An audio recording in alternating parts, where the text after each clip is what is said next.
Hello दोस्तों, स्वागत है आपका आपके अपने यूट्यूब चैनल पर। अगर आप इंग्लिश में कमज़ोर हैं, इंग्लिश स्टोरीज़ को आसानी से पढ़ नहीं पाते हैं, उनकी हिंदी समझ नहीं पाते हैं, तो दोस्तों आज हम जीरो से इंग्लिश सीखेंगे। मैं इस इंग्लिश स्टोरी की एक एक लाइन पढ़ूंगा, एक एक वर्ड की हिंदी बताऊंगा, साथ ही यूज़ होने वाले ग्रामर रूल्स के बारे में भी बताऊंगा, जिससे आपको इंग्लिश लिखने में भी परेशानी ना हो। तो दोस्तों शुरू करते हैं। आज की हमारी स्टोरी का टाइटल यानी शीर्षक है टू पोट्स। टू यानी दो और पोट्स मतलब घड़े। ठीक है दोस्तों, पोट्स मिट्टी के बर्तन को भी कहते हैं। ठीक है दोस्तों, शुरू करते हैं। मैं पहले एक लाइन पढ़ता हूँ, आप भी मेरे साथ पढ़िएगा और साथ में एक कॉपी और पेन लेकर जरूर बैठ जाइएगा और जो नए वर्ड है उनको नोट डाउन जरूर करिएगा। ठीक है दोस्तों, शुरू करते हैं। Once there was a farmer in a village. Once यानी एक बार। ठीक है दोस्तों, वंस का मतलब होता है एक बार। देयर, देयर यहां पर इंट्रोडक्टिव वर्ड है, इसका मतलब वहां नहीं निकलेगा। वाक्य में जब कर्ता क्लियर नहीं होता है तो वहां पर इंट्रोडक्टिव वर्ड का यूज किया जाता है और यहां पर देयर वह इंट्रोडक्टिव वर्ड है। वॉस का मतलब था, आ मतलब एक, फार्मर का मतलब होता है दोस्तों किसान। इन यानी में, अ विलेज एक गांव में। ठीक है दोस्तों, यानी एक बार एक गांव में एक किसान रहता था। He had two big pots. He had वह या उसके पास। ठीक है दोस्तों, हैड का इस्तेमाल किया जाता है पास होने के अर्थ में। ठीक है दोस्तों, कोई चीज आपके पास थी। ठीक है दोस्तों, हैड का इस्तेमाल भूतकाल में, और हैव होता है पास है। ठीक है दोस्तों, टू यानी दो, बिग मतलब बड़े, पोट्स मतलब घड़े। ठीक है दोस्तों, यानी उसके पास दो बड़े घड़े थे। Every day he carried water from the well to his field. आगे देखिएगा दोस्तों, एवरी डे यानी प्रत्येक दिन।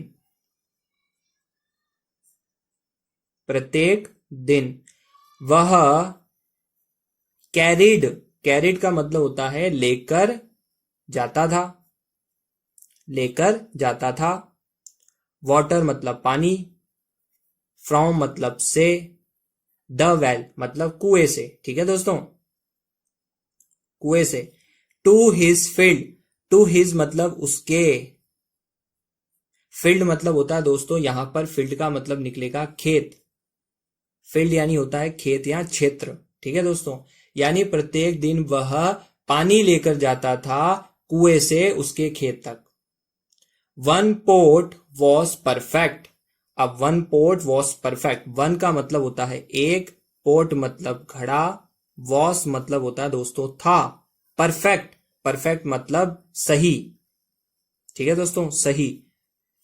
But the other pot had a small crack. But यानी लेकिन।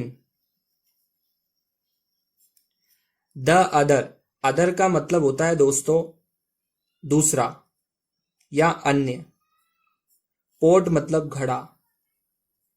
हैड मतलब उसके पास थी, पास होने के अर्थ में इसका यूज किया जाता है, लेकिन उसके थी। अ यानी एक, स्मॉल यानी छोटा, क्रैक मतलब होता है दोस्तों दरार, यानी एक छोटी सी दरार थी उसके। When the farmer reach the field. ध्यान से देखिएगा दोस्तों, वैन यानी जब, the farmer reach the field, when the farmer reach the field, farmer यानी किसान, रीच्ड यानी पहुंचा, द फील्ड यानी खेत।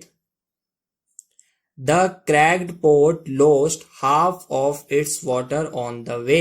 द क्रैक्ड पोट यानी जो दरार या टूटा हुआ जो मटका था या घड़ा था, लोस्ट मतलब खो दिया, खो देता था।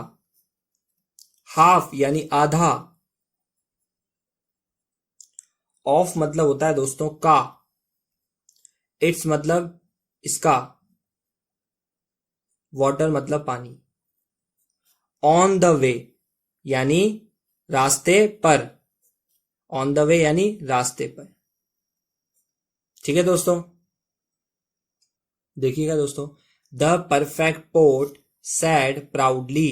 परफेक्ट पोर्ट, परफेक्ट पोर्ट का मतलब होता है जो सही घड़ा था, सही घड़ा था। सैड मतलब कहा, प्राउडली यानी गर्व से या अहंकार से, गर्व से। आई ब्रिंग फुल वाटर, मैं, ब्रिंग मतलब लाता हूं, फुल मतलब पूरा, वाटर यानी पानी। ठीक है दोस्तों, आई एम मोर यूजफुल, मैं, एम यानी हूं, मोर यानी ज्यादा।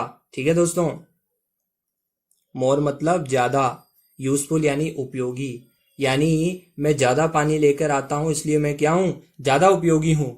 The cracked pot felt very sad, the cracked pot यानी टूटा हुआ, जिसके तेड़ आई थी ना दोस्तों, टूटा हुआ घड़ा। फेल्ट वेरी सैड, फेल्ट यानी महसूस किया या हो गया। ठीक है दोस्तों, महसूस किया या हो गया। वेरी यानी बहुत, सैड मतलब होता है दोस्तों दुखी। ठीक है दोस्तों, इट थॉट, इट मतलब इसने या फिर थॉट मतलब सोचा, थिंक की सेकेंड फॉर्म सोचा। आई एम यूजलेस, मैं क्या हूं, यूजलेस मतलब बेकार, अनुपयोगी। ठीक है दोस्तों, one day the cracked pot said to the farmer, one day. ठीक है दोस्तों, आगे देखिएगा, वन डे यानी एक दिन।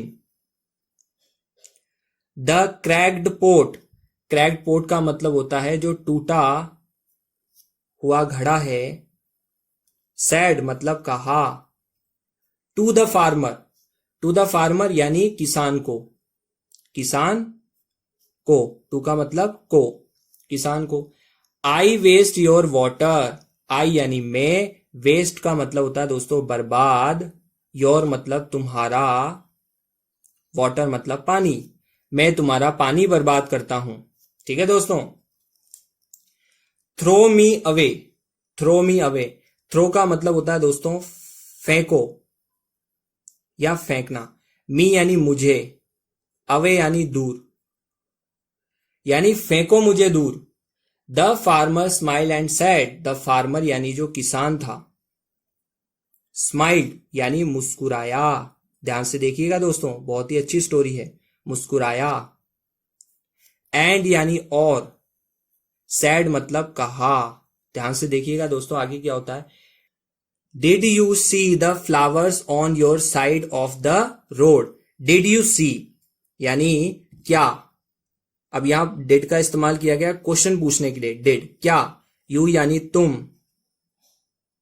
ठीक है दोस्तों, तुम या तुमने। सी मतलब देखा, सी मतलब देखा। द फ्लावर्स यानी फूल। On your side, on your side of the road. ठीक है दोस्तों, ऑन यानी पर, योर यानी तुम्हारे, साइड, साइड का मतलब होता है तरफ, ऑफ मतलब के, द रोड मतलब रास्ते। यानी अब पूरा मतलब क्या निकलेगा, did you see the flowers on your side of the road, क्या तुमने अपने तरफ के रास्ते पर फूल देखे। आई प्लांटेड सीड्स देयर, आई यानी मैं, प्लांटेड यानी होता है बोए। ठीक है दोस्तों, सीड्स मतलब बीज, बीज। ठीक है दोस्तों, देयर मतलब वहां, देयर का मतलब वहां, यानी मैंने वहां बीज बोए। And you gave them water every day, and यानी और, यू यानी तुम या तुमने, गेव मतलब दिया, देम मतलब उनको। ठीक है दोस्तों, वाटर मतलब पानी, एवरी डे यानी प्रत्येक दिन। ठीक है दोस्तों, यानी मैंने रास्ते पर बीज बोए थे वहां और तुमने उनको पानी दिया प्रत्येक दिन, क्योंकि तुम्हारे दरार आई हुई थी इस वजह से पानी गिरता गिरता उनको मिल रहा था। बिकॉज ऑफ यू, तुम्हारी वजह से। यू यानी तुम,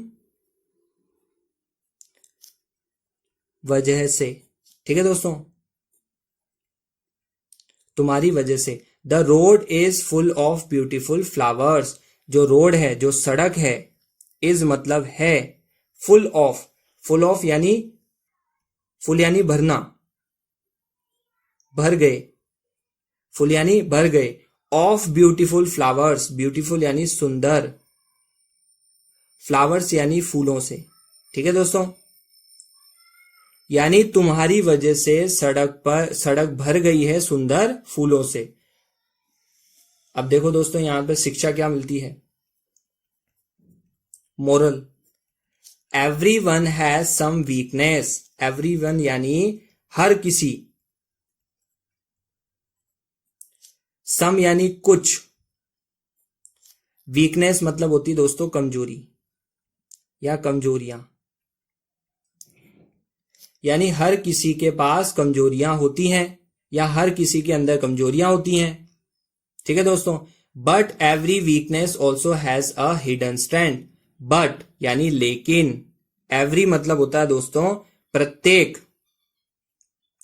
वीकनेस का मतलब होता है दोस्तों कमजोरी, ऑल्सो मतलब भी, has a hidden strength. Hidden मतलब होती है छुपी हुई। ठीक है दोस्तों, छुपी हुई। स्ट्रेंथ मतलब होता है दोस्तों ताकत। ठीक है दोस्तों, ताकत। हैज मतलब हैज पास होने के अर्थ में। ठीक है दोस्तों, यानी हर किसी के पास कुछ ना कुछ कमजोरी होती है, लेकिन प्रत्येक कमजोरी में छुपी हुई ताकत होती है। ठीक है दोस्तों, ये थी आज की स्टोरी। आशा करता हूं आपको पसंद आई होगी। अगर पसंद आई तो लाइक, शेयर और सब्सक्राइब जरूर करिएगा दोस्तों। धन्यवाद।